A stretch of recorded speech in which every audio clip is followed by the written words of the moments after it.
That's how clueless I think some people are. I've yet to hear an intelligent ethic outlined. This flies in the face of our core convictions and principles, therefore we must protest. It's just been, how dare you? It seems, I'm gonna go this far as to say this, it seems racially motivated. What's happening? How we doing? We're good. Nobody's allowed to protest or walk out of this podcast. Please don't. Screaming or waving flags. Oh my gosh. It has been a very contentious season. Yeah, it has been, to say the least, on a lot of college campuses. And I think what you have right now going on in our culture with protests and things of that nature when it comes to wars in other places is akin to somebody not knowing how to speak Mandarin but complaining about some certain word structures in Mandarin to the point that they're going to pitch a hissy fit. Interesting perspective, yes. In other words, I don't think anybody knows what they're talking about. Yeah. And I think that, when it is not strategic and thought out protest, then it becomes chaotic. Well, here's the deal. I'm all for protest. Yes, right. I protested myself. Yes. Took a lot of heat over it. Yeah. Have no problems with protest. Mm-hmm. Have no problems with standing on one's convictions. Have no problems with, but there seems to be no ethic. Right. Every good protest should be driven by an ethic. Yes. That we are protesting because our ethic requires. There doesn't seem to be one other than, man, you're bombing babies. Mm-hmm. Come on, man. Yeah. I mean, like everybody's protesting. What we're seeing right now across the country, Jeff, is the fact that there's so many people protesting that are pro-Palestinian, waving the flags, protesting against the war between Israel and Gaza, which is really the war between Israel and Hamas. Mm-hmm. But here's the deal, and this is what everybody's got to keep this in mind. Perspective is important. Like if Canada was run by, if Canada was not, they didn't have their Canadian Parliament and whatnot. Yeah. If that was Hamas. Yeah. Okay? And we went, oh, God, this stinks, but we'll live side by side with a bunch of terrorists. Yeah. All right, terrorists up there in the north, I doubt that's what will be our posture. Yeah. And then one day, after years of us going, well, I guess this is the way it is, they attack us and kill, thousands and thousands of people. Yeah. When you do the equivalent of percentage of our population versus the Israeli population, it would be thousands. Yeah. It would be over 10,000, actually. We'd wipe them off the face of the earth. Yeah. We'd go, you're a terrorist. Yep. We let you live over there. And now we're coming for you. We didn't come for you. You came for us. And now we're coming for you. Yeah. It's almost like what Schwarzkopf said one time when he, after General Schwarzkopf, one of the great generals we had, he was very prominent with Colin Powell in the Iraq War and a couple other conflicts, but Schwarzkopf came to Christ late in life at a Billy Graham crusade. Did you know that? I did not know that. Yeah, General Schwarzkopf, as an older man, gave his life to Jesus, and even responded at the crusade. And when he went down for the response, the people some people recognized him, counselors, and went, we can take you to a special area where there's not other people that will see you and recognize you in a private room and talk to you and pray with you. Really? And he goes, well, where are all those people going? The people that are responding to what I'm responding to. Yeah. She said, well, they're going over there to pray with counselors. He said, well, that's where I need to go. Yeah. So he came to Christ late in life. Interesting. And he was asked by a non-Christian on a television show. Like, man, you're a Christian now. What do you think about all the people that, you've led a lot of people have died under your leadership. Like some guys you were attacking, y'all killed. Yeah. What do you think? What does God think about that? Yeah. And Schwarzkopf gave the best answer. He goes, God determines what happens for eternity. My job is just to arrange the meeting. Wow. And I went, that's my guy. That's my guy. That's powerful. When it comes to the bad guys, my job's just to arrange the meeting. Yeah. And so that's and something. so I think when if we lived right next door to Hamas and Hamas attacked us the way they attacked Israel, our posture would be, I don't know what's going to happen to them forever, but we're going to arrange the meeting right now because they're not going to live right next door anymore. Yeah. And that's what Israel's doing now. Are they doing it perfectly? No. Have they crossed certain lines? Yes. Certainly. Has there been collateral damage? Have innocent lives been lost? Yes. Yes. But I'd like to think my study is history. I don't think I've ever studied a war. Even when I studied the just war theory for a year in depth and applied that to different conflicts throughout the modern era of modern warfare, I've never seen a war where there wasn't that, Jeff. Yeah. And I'm not saying that's an excuse. Right. No, I get it. But there's war is never clean. Ever. Yeah. And so you have a bunch of people protesting who I think, praise God, we live in a country you can. Praise God, you can somebody who is, for example, about 40 protesters got up at Duke University at the graduation ceremony in the football stadium there. Jerry Seinfeld was their commencement speaker. Not an evangelical Christian, I don't think he would say, and nobody would accuse him of that, but a very outspoken American Jewish person. Yeah. And, they did some people, and it wasn't like a ton, but it was 40. And once he started talking, when he was being introduced. Oh, wow, okay. As soon as the introduction started, you watched the footage, yelling and shouting and waving the Palestinian flag. Wow. And there's just a part of me that goes, you just don't, it's almost like you don't speak Mandarin. Yeah. So quit arguing about something in the Mandarin language that you disagree with. Yeah. It's akin to that. That's how clueless I think some people are. Yeah. I've yet to hear an intelligent ethic outlined. This flies in the face of our core convictions and principles, therefore we must protest. It's just been, how dare you? Yeah. It seems, I'm gonna go this far as to say this, it seems racially motivated. Yeah. Unfortunately, Brent, we live in a society that we have more trendy protests than we have ethical protests, right? Where it's just something to do. It's something to get a rise. It's just people who want to be antagonists. Yeah. And there's no real conviction behind that. I too agree with peaceful protest. Yeah. I believe in bringing awareness to certain injustices that are that we need to bring awareness to, in hopes to find some type of resolution.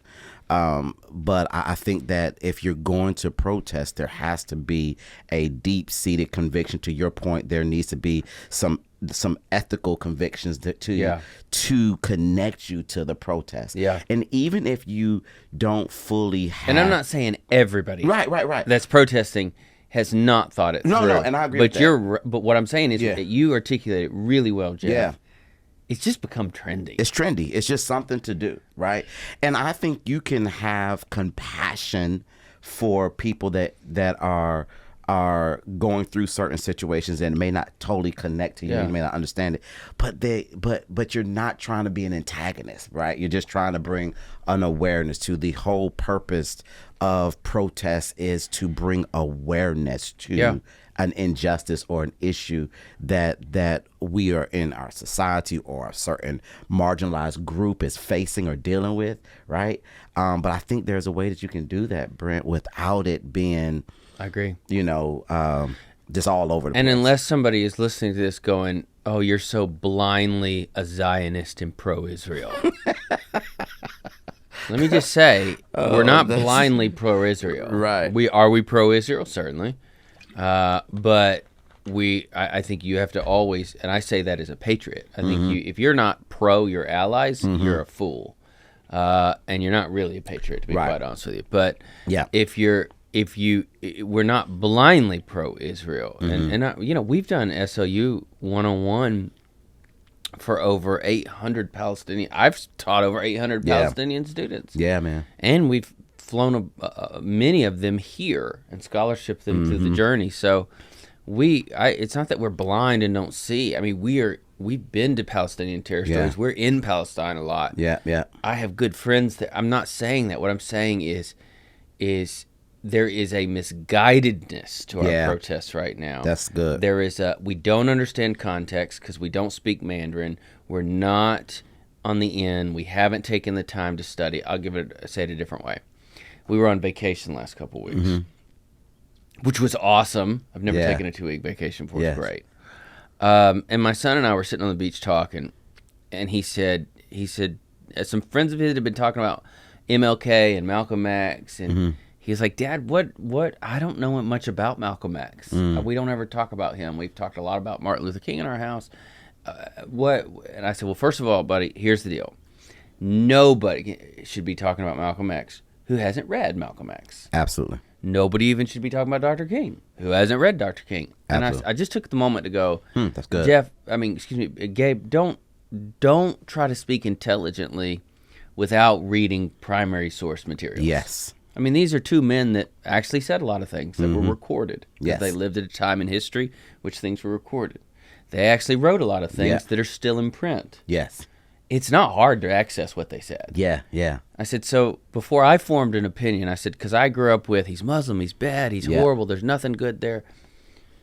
But I had never read his autobiography for myself. Fascinating read. Very, very much so. And I'd never read some of his speeches. And by the way, I'd never compared his speech at this stage of his life towards the end of his life. Post-Mecca, yeah. So there is a lot of evolution in Malcolm X. But I said, at the end of the day, his approach and philosophy of activism did stand in stark contrast with Dr. King's. And I said, what's different is Dr. King's had as its core agape love. Yep.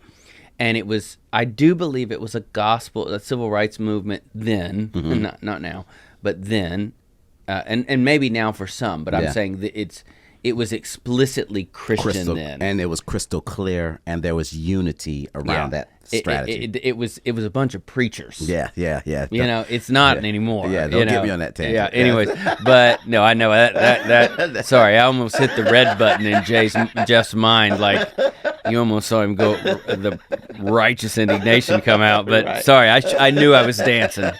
But I said, hey, listen, so if the gospel is at the core of your protest, of your activism, then restoration will be the end goal. I said Malcolm X never had restoration as the end goal. Right. It was division. Always. It was always, we need this for these, for my people, and this for your people. Right. And it was a clear delineation of the future. And Very tribal. It was not very tribal and not reflective of heaven. And Dr. King's was very reflective of heaven. And he always, here's what I loved about Dr. King, he always gave the oppressor a way back. Yeah, he did. That's what restoration is about. Yeah, he did. That's what the gospel accomplishes. Yeah. So that I use that as an example of history to go, hey, so be informed. You and I have taken the time to go to these parts of the world. Not everybody can. Yeah. But we've been fortunate enough to. Absolutely. We've taken the time to read, to know. Do I fully understand the political landscape of what's happening in that world? Oh, absolutely not. I've studied it for 20 years. Yeah. I can speak intelligently about it, but I still go, whoa, there's a lot more I need to learn every time I study. All that is to say, Jeff, don't become, I'm not talking to you, for us as Christian leaders or Christian leaders in the making. For sure. Don't just do something because it's trending. Yeah. I mean, you know, I saw a friend of ours post one time like, hey, people complain about living in Nashville, but eventually everybody's singing Shake It Off by Taylor Swift. And what he's saying is it's so trendy no matter how much you go, I don't want to be that. I don't want that to be me. Eventually you're singing Shake It Off, Shake It Off, you know, whatever she's that song. Yeah. And so that's so true. I will not vote for Taylor Swift for president. Anyways, but there is this like there is this gravitational force or pull. Yeah. That as a Christian leader who's going to think with discernment, who's going to think critically and be motivated by the gospel in their activism, has to resist. Yes. And if you fall prey to that, don't call yourself a leader. Yeah. You're not. You're a follower. Yeah, and you are a perpetuator of a divisive rhetoric that has permeated through our culture, thus led to some of these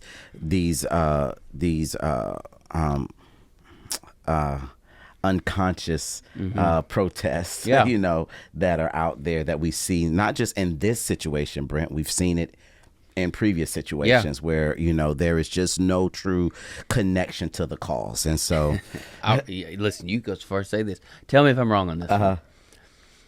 If you're running around saying from the river to the sea, yes, then you're nothing unless you're just a blatant you want the annihilation of Jewish people.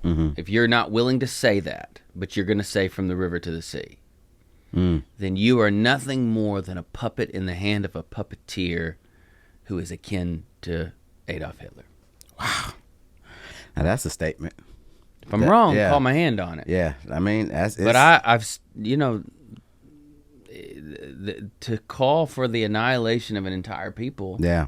To call for genocide. That's what you're asking. That's what you're saying. And you go, no, I'm not doing that. Yes, you are. Well, hold on.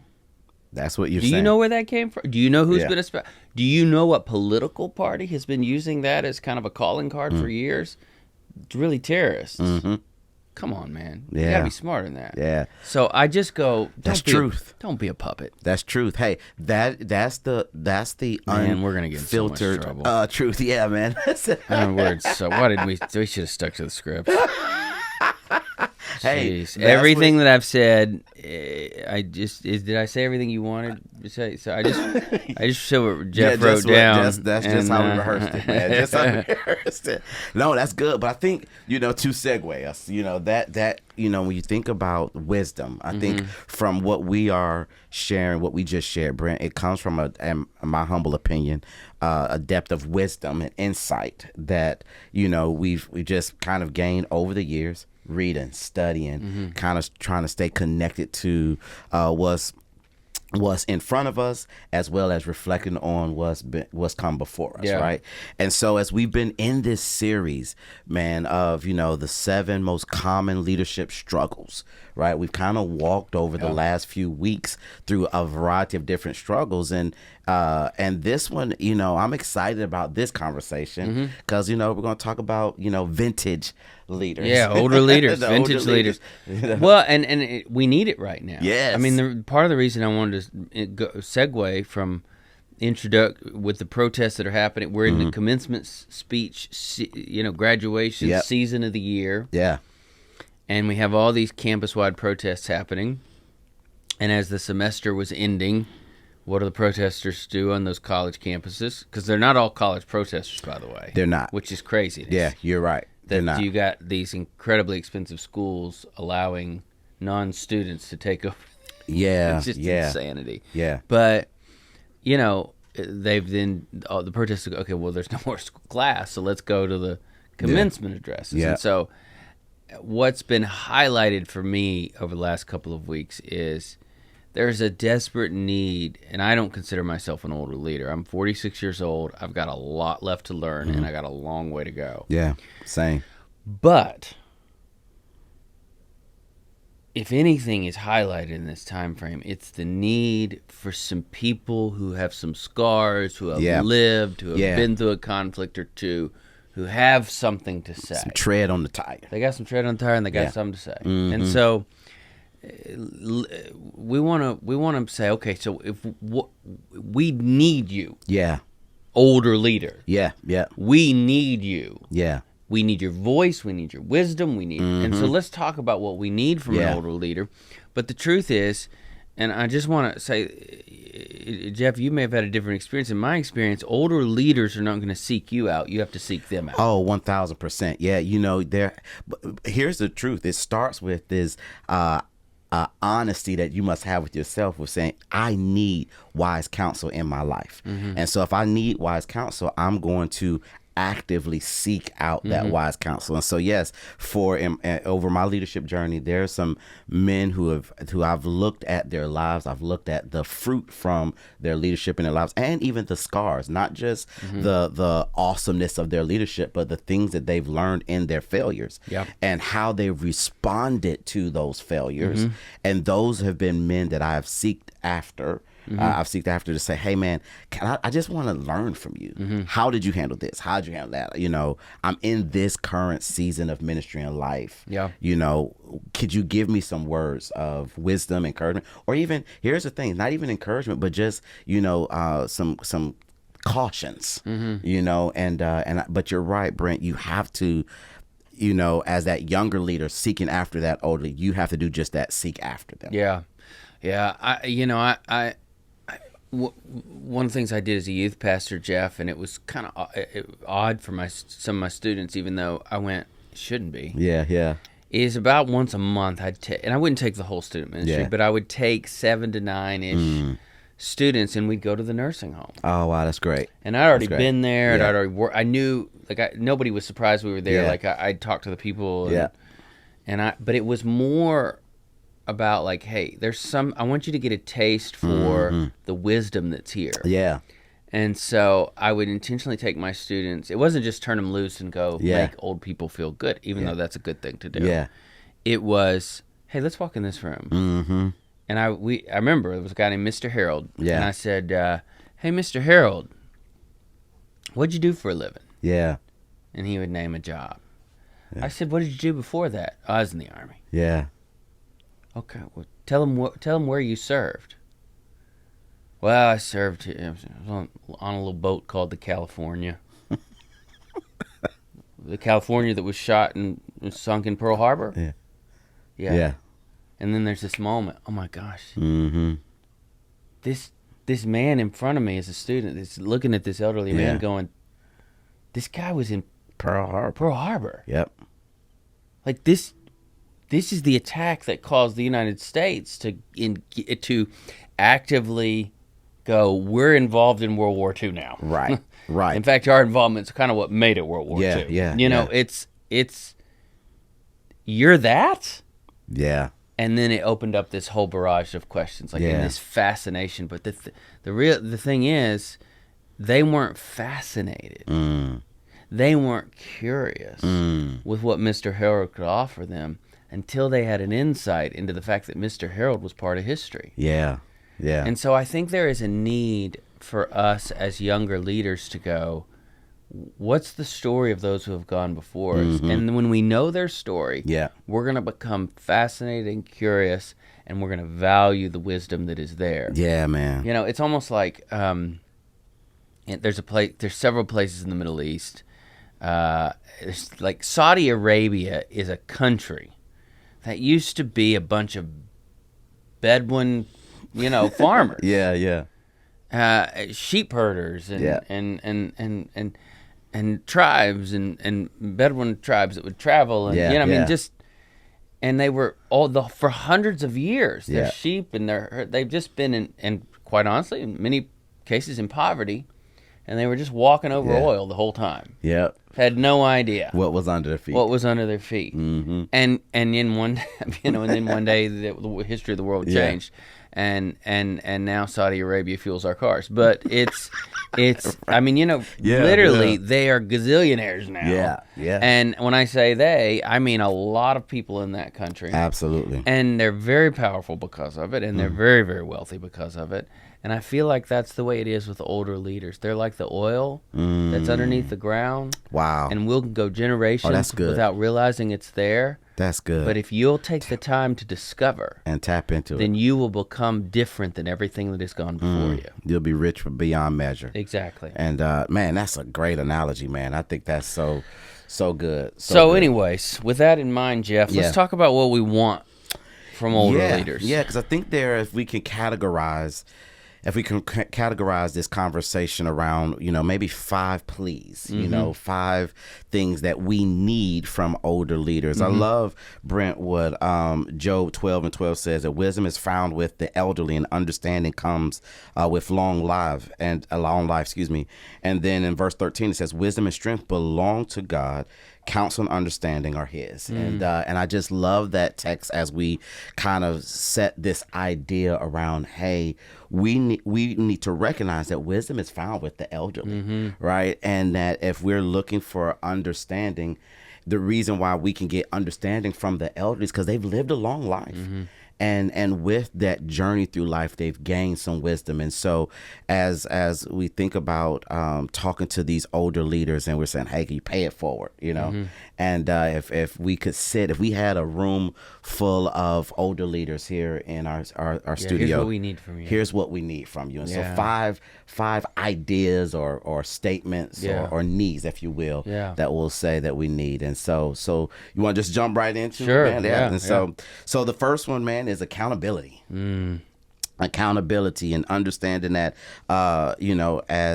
as leaders are getting closer to the finish line, man, we need some leaders to be available, to say, hey, I am going to look at my life and I want to be accountable to a younger group of leaders. I want to make sure that what I've learned, that I'm giving it to, I'm pouring my life into these younger leaders. So needing older leaders to be a good shepherd over their life, and understanding, what it means to be a good shepherd, and shepherding their leadership experience with, and sharing that leadership experience with younger leaders. And so I think the number one thing we're saying to leaders that we need is be available. We need you to be available. Yeah. I listen to, I think back on my own journey, and the leaders that have made the biggest impact on me, the moments in which you were like, in which you go, that statement was sticky, that conversation is lived on in my life. But it was primarily with older leaders. And rarely did that older leader come to me. Yeah. If ever. Yeah. But if I was willing to go to them, if I was willing to seek them out, what I usually found is surprise. Yeah. Because a lot of older leaders are like, oh, you want to hear from me? Yeah.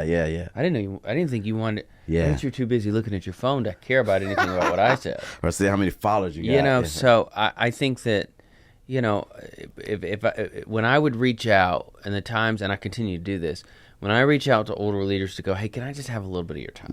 Yeah. What I've found is that initiative, that willingness, kind of opens up this availability to me. So, I've oftentimes reflected back on, I got to spend time with a certain theologian. I won't say who because he's a little controversial, but I got to spend time with a certain theologian who, he's in heaven now. Yeah. But was very close to the Billy Graham orbit and wrote a lot on all that, and just a great thinker. But he was in his elderly years. He liked to drive himself, and he'd go get himself to the airport, fly everywhere, drive everywhere, do whatever he needed to do. But he couldn't. Like at night, he couldn't see really well. Yeah. So I offered to drive him several times. Well, I got hours and hours and hours in the car with this cat, and I got to ask him so many questions and just write. I mean, I still have those notes in my journal. I mean, I remember even Dr. Bill Bright in this city, the great man of God, Dr. Bill and Miss Vonette Bright, founders of then called Campus Crusade for Christ, now called Crowe. Through the good graces of Dr. J, he introduced me, and I went with questions. So good. And I asked a bunch of questions, and if you're willing to reach out, I've found that older leaders will become available. Yeah. They'll make room in their schedule to answer questions, to give you their time, to give you their insights, to reflect back with you, to help you process something you're wrestling with. But you got to be willing to reach out. That's the key thing here. Yeah. And I think, I would, if you are, what you just said, Brent, I want to look at that just really quickly from two perspectives. If you are a younger leader seeking out that older leader, hey, listen to what Brent just said. I love what you said, man. You had questions. Like there was, you were very intentional about, while I have this time with this older leader, I'm going to make sure that I maximize this time by having some questions that I really want to ask. But then if you are an older leader and you have a younger leader coming to you, I would encourage you to challenge them. Hey, during our time, just shoot me some questions, bring questions. So in that shepherding, that time, that teaching them, you teach them how to even have a mentor, how to be in a mentor type of relationship by encouraging them. Hey, bring some questions. Maybe every time we meet, there's 5 questions you got. 3 to 5 questions that you just bring into the table, because I think that's so important. So that availability is so important for these older leaders, and that's what we need, number one, more than anything else. We know that you've lived a great life. You had an incredible journey, but now in this season of your life, will you be available to those who are in desperate need of your wisdom? I'll brag on one woman that I leader that I greatly look up to, Anne Graham Lotz. Now, Anne Graham Lotz doesn't need any publicity. Daughter Billy Graham has had an incredible long-standing ministry. She has incredible kids, grandkids, and the whole lot. You know, I mean, she's just, what a great leader, great example to all of us. Miss Ann, as she told me to call her. Miss Ann, I love that. And so, but she. I was doing a project a couple years ago, a Bible study in the book of Philippians, and I wanted to interview some leaders. And I interviewed about 8 different leaders, but I reached out to her office. Now, here's the deal. Here's what I loved about it. Yeah. She gets probably 10 requests a day, I'm sure. Time Magazine named her one of the most important evangelical voices in this century. Yeah. I mean, just... And yet, she said yes. Yeah. In fact, she said, come on over to the office. Bring your camera crew and everybody. You just come. We'll host you at our office. And so we went to their office there in North Carolina, and I was quite nervous, to be honest with you. Yeah. And she walked in the room. She had her daughter with her, and we spent the better part of an hour plus just talking. Yeah. Literally, she let me ask her any question. Yeah. And now she's if you've ever been around or listened to her, her opinions are she's got strong opinions. Yeah. In fact, she looked at me at the beginning of the interview. She goes, now, young man, I don't know if my answer is going to be something you like on this one. Or she said something like that. I love that. And I went, Miss Ann, I welcome that. Because if I'm wrong, I want to be corrected. Yeah. And boy, she gave me just a lot of her time. So gracious. So good. And I remember she turned around, came back in the room after she left to give us all a little gift. And she just was an incredible, and I'm going, I don't want to say a woman's age, but she's an elderly leader, an older leader, or whatever you want to call it, a seasoned leader, who could be on any television program there is, interviewed by anybody she wanted to be interviewed by. And here she is letting a younger leader come talk to her so that students can hear from her. And you just go, yeah, it was like that for me, man. We had Dr. Perkins. John Perkins. Tell people who Dr. John Perkins is. Yes, so Dr. Perkins, Dr. John Perkins, is a civil rights activist. He was really he's one of the few, Brent, that have, I'll say this right, one of the few. Don't get yourself in trouble. Yeah. I know what's going through your head. He's one of the few who really not only lived through Jim Crowe law, the civil rights movement, walking through with the journey with Dr. King, and everything, but even in present day still carry those principles that we talked about earlier of the civil rights movement. And he's a civil rights activist and a hero in the African American community, one of the still living legends here in the African American community, and to think about just his journey and what he endured, and I mean, he was. People who haven't studied his life need to. I mean, he was beaten and almost killed. Almost killed. I mean, honestly, he shouldn't have lived what he went through. Yeah, and left for dead. Man, Just a miraculous story. I'm trying not to get emotional, but it was. Yeah, it's incredible. But just for time's sake, really quick, we had him for 201. Yeah. And before, it was kind of similar to your point here, which you was just talking about. Before we had him speak, because his daughter is the one who really kind of manages the schedule and everything. And he was Zooming in, obviously, because of health issues. In his 90s. In his 90s, couldn't be there live, but just wanted to be there. But so his daughter, she kind of managed his schedule and everything. And so she had reached out and said, hey, he would like to talk to you, talking about myself, before the interview, because I was interviewing him at 201. And so we got a chance, man, in our hotel room up there at the Marriott Hotel, just to be on Zoom. And for about an hour and a half, I just got a chance to just field questions to this living legend. And he didn't have to spend as much time. You could see he was frail. He was weak. Oh, he was. Tired. His voice was crackly and stuff, man. It was, and I asked him. I even said, "Hey," I said, "Dr. Perkins," I said, "Man, we can, we can kind of call it off right now and do something else or whatever." And he said, "No," and he always referred to me young leader. He always called me young leader. He said, "No, young leader, I want to push this. This is important to me." And I say that to say that someone to his stature, Dr. Perkins, and also with where he was age-wise and health-wise, to still be available, I think that is something I'll never forget, man. I'll never forget for the rest of my life. And so I think that desire to be available no matter what is so important. Oil underneath our feet. Oil under the feet, man. Yeah, so, I mean, it's literally... Man. It's literally not going to be discovered if you don't seek it out. But if you seek it out, it's more valuable than gold. Yeah, man. And so, so we need this availability. Yeah. So if seek out an older leader, ask them to be available to you.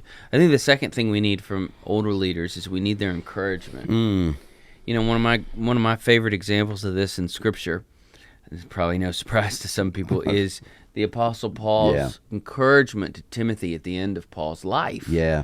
So 2 Timothy is the last letter that the Apostle Paul would ever write. He writes to young Timothy, only writes 2 letters to individuals of this younger stature. And Paul knew it was his last letter. Yeah. Paul knew, I ain't getting another correspondence out of this jail. There's a psychopath down the street that wants to kill me. It's going to happen soon. His name is Nero. Yeah. And by the way, Paul, shortly after this, would be beheaded. Yeah. But the reality is, right before he was able to get a last correspondence out, which we know is 2 Timothy. And so here he begins this letter by just spending several verses encouraging Timothy, if you will. And he says this, that I want to just, if I can, read you very quickly. He says, "I thank God, whom I serve with a clear conscience as my ancestors did." He said, "I thank God that when I constantly remember you," he's talking about Timothy, "in my prayers night and day, remembering your tears, I long to see you that I may be filled with joy. I recall your sincere faith that first lived in your grandmother Lois and in your mother Eunice, and now I am convinced is in you also." Like this, these are the 2 Timothy 1:3-5. I mean, the only thing he's done before this is like, hey, this is my typical greeting. Right. And the first thing he does in this letter is to encourage Timothy. Yeah, he does. And there's 3 kind of aspects to his encouragement. And very quickly, they are prayer. And he uses hyperbole to describe it, right? Night and day and constantly. That consistent prayer. Did Paul do other things other than pray and think about Timothy? Yes, he's using hyperbole to make a point. Yeah. And so prayer. The second way that Paul encouraged Timothy was to really recognize his emotions, his struggles. I'm mindful of your tears. Yeah. What tears was he talking about? Well, when Paul and Timothy departed, Timothy was probably very cognizant of the fact that this could very well be the last time. And it was probably a very emotional departure. Yeah. And so Paul's going, hey, I remember those tears. Yeah. I can't wait to see you one day. Yeah. And I think Paul believed that would be in heaven. Yeah. And so and the third way that he encouraged Timothy was to recognize his spiritual heritage, but in doing so, he believed the best about Timothy. He says, I believe that you have a sincere faith. Yeah. Another way that could be translated is, and this is my favorite way, an unhypocritical faith. Yeah. Like, that's you. Yeah. Your mama and your grandmama had an unhypocritical faith. Yeah. And I'm going to believe the best about you, Yeah. Timothy. Yeah. So prayer, understanding struggle, and pointing someone to an unhypocritical faith. Yeah. This is what he did to encourage a younger leader right before he would leave planet Earth. Yeah. And what I'm saying is we need not just any kind of encouragement. Wow. We need a type of encouragement from older leaders that leads us to the feet of Jesus. Yeah, man. And so I would there's nothing else I can add to that other than to say we need it, and every leader in their journey needs it. Every young leader, every leader going throughout their, I want my influence to count. I want to make my life count. I want to. You're going to need the type of not any kind of encouragement. You're going to need an older leader to say to you, let me bear witness to what I believe about your future. Yeah. And your future ends at the feet of Jesus. Yeah, man, that's so good. And Paul tells Timothy, you know, when he tells him to preach the word in season and out of season, he says, you know, correct, rebuke, you know, you know, what he also says, he said you want to encourage. Yeah. And he says with great patience and teaching. And so, you know, that whole idea, yes, you want to correct, you want to give honesty, but the leader also needs encouragement. And so number three, compassion. Yeah. Compassion. I love with the Baker Encyclopedia of the Bible how it kind of gives a concise overview of the word compassion, which simply says quality of showing kindness or favor, of being gracious or having pity or mercy. In the Bible, God is described as being like a compassionate father to those who revere him in Psalms 103:13. Jesus Christ exemplified God's compassion in his preaching and healing. We see that in Matthew 9:36 and Matthew 14:14. And in his concern for the lostness of humanity, we see that, Brent, in Luke 19:41. And finally, in his sacrifice on the cross, we see that in Romans 5 and 8. And the church is to demonstrate compassion as one facet of the love Jesus commanded. And we see that through Scripture. And in scriptural uses, compassion is always both a feeling and an appropriate action based on that feeling. And so we think about this whole idea of compassion from a biblical sense. We see all throughout Scripture examples of how God the Father showed us compassion, how Jesus, you know, exemplified compassion, and then how the church should, you know, basically demonstrate that compassion as well. And so for leaders, older leaders, we need to see your compassion as well. Yeah. You know, the word compassion, it's a Greek word, splanknon. It's not a very pretty... Splanknon. Not a very pretty sounding word, but it talks about, it's an ugly word too, and when you look at its meaning, it's a gut level feeling. And by gut level, it means to feel something so deep that you feel it in your bowels and your kidneys. Not a pretty picture, but it's just to have the deepest sense of burden you can have. The word is typically used, or mostly used, in Jesus' ministry in the book of Matthew. And so in the book of Matthew, Jesus would look out onto the masses, and he would have, we see several times in Matthew this phrase, he saw them and he had compassion. He saw them. So what preceded him seeing his compassion was that he saw them. Another way of saying that is he understood them. He saw where they were. He saw them in their state of struggle, in their brokenness. He knew their stories, in other words. He's God, of course, and so he's all-knowing, but there is a sense of understanding, which takes an extra step. You got to be able to take the time to understand someone, to properly feel for that person, to have compassion for that person. And so Jesus, let me just say it this way. If Jesus took the time to understand people and then had compassion on them, man, I pray that every leader would go, far be it from me not to first listen. Yeah. Not to first see you, to understand you. Yes. So that I can then love you and care for you. Yeah, because Jesus in this moment, he knew that the crowd, that they were dejected and they were distressed and they were without a shepherd. They were like a sheep without a shepherd. And so there was just this great compassion. I love that graphic imagery of, just that gut-wrenching feeling in your bowels and your kidney, of like, man, there is this uncomfortableness, right? That's groaning within you because you see the need of the people. And so will we be leaders, will older leaders be leaders who will be moved with compassion for those who are in desperate need? And so I love that. And so we got availability, we got encouragement, we got compassion. What we have for number 4? We need correction. Yes. It goes back to what we talked about Paul talking to Timothy, there. And, we need correction from older leaders. There's been several moments in my journey in which an older leader called me out. Yeah. I've had a couple myself. We need them. Yeah. I'm nervous to even think of what I would be if I had not had the correction from an older leader. Listen. The right kind of correction. I had the wrong kind too. Yeah, sure. There's some older leaders that just because you're older doesn't make you wiser. Just because you're older doesn't make you right. Yeah. And just because you're older doesn't make you worth listening to. Facts.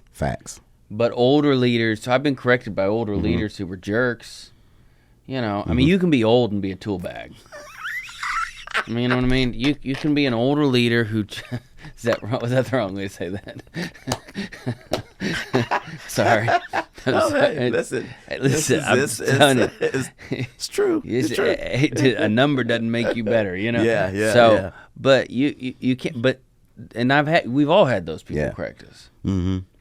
We've all had the Karens in our life, but there's some older leaders who in love, that's why compassion comes before correction, who in love corrected us. And that kind of correction, let me say it this way, the right kind of correction can alter the trajectory of your leadership journey. Yeah. And that's the kind of correction we're talking about. Yeah. We need older leaders who, with a heart full of compassion, full of understanding, are then willing to correct us in the right way. Yeah. We need that. Yeah.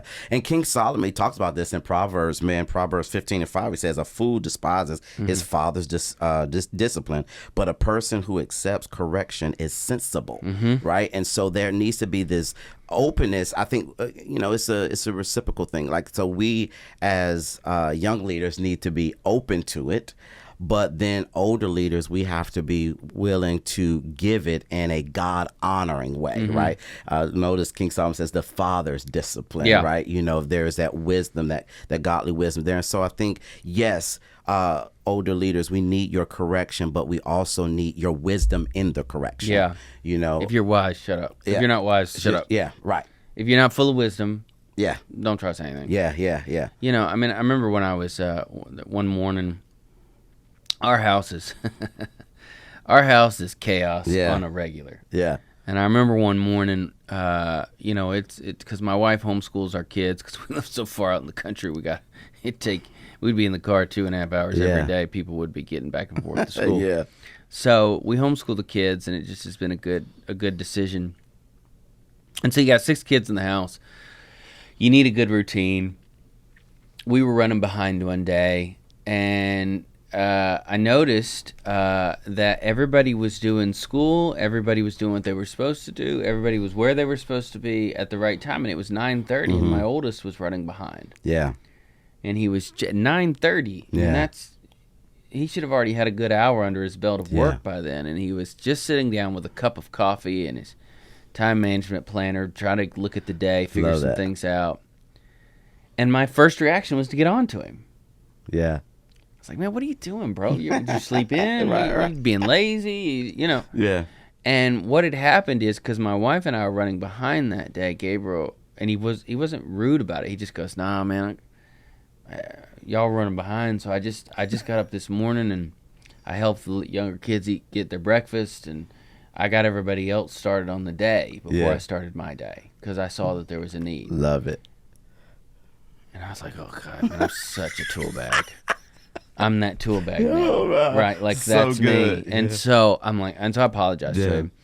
But that's what I'm saying is, I didn't take the time to understand first. I just went to correction. Yeah, yeah. The best correction comes on the heels of a deep understanding. So good, man. And so I need leaders who go, the best way to correct you is to help you know the path forward. And the best way for me to help you know the path forward is to know you. Yeah, yeah. And so that's the kind of correction we're talking about. And I think to that point, Brent, I'll just say this: proximity dictates our response. Yeah. If we have a close proximity to people and what they're going through, we have a better, more informed response. But if we were distant and we don't have that proximity, we don't. Well, man, as we kind of get to this fifth one, we come around the corner, get to this fifth one. The fifth thing that we need from leaders is we need your conviction. And there is a gentleman that I have through my relationship with you and here at SLU, I've come to grow to love and admire and respect greatly, and that's none other than our current scholar in residence, Dr. Bill Brown.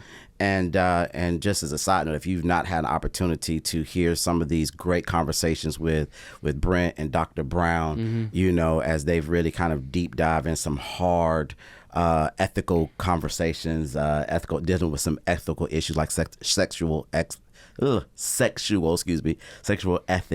It's just been some incredible conversation, but I've learned a lot from Dr. Brown in my short time of knowing him. But you have a deep relationship with Dr. Brown. And when we think about this idea of conviction, you share a little bit about like just what Dr. Brown means with you and how this kind of resonate, how he resonates. Well, I've shared my story many times on his impact on my life. I got arrested in college, should have been kicked out, and he showed a lot of grace to me and a lot of compassion. He was a leader that was compassionate, but then corrected me, and then at the same time was a leader that was full of conviction. And one of the things that he said often, he said it not just to me, he's probably said it to 10,000 people, I'm sure, but is that you may not live what you profess, but you will live what you believe. It is inescapable. That's so good. And so that's so good. And so it's always taught me to. It's always made me think, man, I better make sure I have right belief. The Apostle Paul said in Romans 14, "Let each man be fully convinced in his right mind." So you can't be fully convinced the right way if you don't have a right mind. Right. And so another way of saying that is if you don't have right thinking. Right. And so we need some older leaders who we can look to, we can listen to, we can learn from, who the older they get, the more full of conviction they become. Yeah. And can we just say, my hope is for me as a man, as a follower of Jesus, as a husband, as a dad, as a friend, as a leader, as whatever the Lord has me do in different aspects of life, man, I hope that the closer I get to heaven, the more I believe in heaven. Yeah, man. I hope that the longer I live, the more I want to live for Jesus. Yeah, man. I hope the longer I live, the more I believe deeply in the things of God. So in other words, I hope I'm more fully convinced in my 50s than I am in my 40s, in my 60s than I am in my 50s, in my 70s than I am in my... Right. In other words, if I'm not becoming more convinced of the person and the work of Jesus and the mission of God, then did I really have a faith to begin with? And so I really question that. So I want to be around people, and I want the type of people in my life that are closer to heaven than I am, right? And full of conviction. Yes, and have that conviction in such a way where their worldview is lived out through their actions, not just what they say out of their mouth. And that to me is what is so needed right now, is that we need great leaders who are so full of their convictions of the gospel and their worldview, and that they can just lead us through that and remind us of the need for us to stay on that course. And I want leaders, Brent, to be honest, if they see me kind of veering off a little bit in where if my worldview, they know where I desire my worldview to be, right? And if they see, hey man, maybe you're going off here, they're challenging me in that. I need that. I want that. I want a leader in my life who's going to call me out and who's going to say, hey man, you seem to be veering off a little bit here, because I think we're living in what I believe is a very slippery slope society, where a lot of the lines are getting blurred when it comes to having a healthy biblical worldview. And we have this compromising doctrine that's kind of emerging in our culture, and we need leaders who can, I believe, older leaders who can remind us, hey man, we got to be centered around the truth of the gospel, and so that's what I desire, man. I love being in rooms with leaders who are going to push me there. So we've got these 5 desires, pleas, needs from an older leader. Let me just be honest about something as we get to the end here, Jeff. Most of those who listen to this podcast are not older leaders. Right. So here we are doing a plea to older leaders. So what I want everybody to hear, what I've been encouraged by this study, is a reminder that this is what you can take to an older leader. I'm hoping that students or adults alike will listen to these 5 pleas, these 5 needs, these 5 wants, and really, and go, okay, this is the paradigm. These are the categories. I'm going to take this to an older leader and go, will you be this in my life? Yeah, man, that's so good. And I think that's great, Brent, to set the context up that way, because it's so important. Because if you're asking someone to mentor you, if you're asking someone to speak in their life, you as the younger leader need to have a little bit of structure, strategy, scope and sequence, or idea of what you're wanting from that leader. And so I think as you articulated so well, is that is the purpose of this conversation, is so it can help frame your interaction or introduction or intentionality to engaging an older leader in your life. Yeah, well said. Well, ladies and gentlemen, man, we could go on and on, because we love talking about this stuff, and we will next week. As for this week, thank you so much for hanging out with us. Thanks for listening to the Chasing Elephants podcast. My name is Brent Crowe. You can always follow me at Brent A. Crowe, or our organization at SLU Lead, If you haven't subscribed to or shared this podcast, please take a few moments and hit the pause button, or just when this is over, subscribe to and share this podcast with somebody who might enjoy it. Until we meet again, wander well and shine like stars.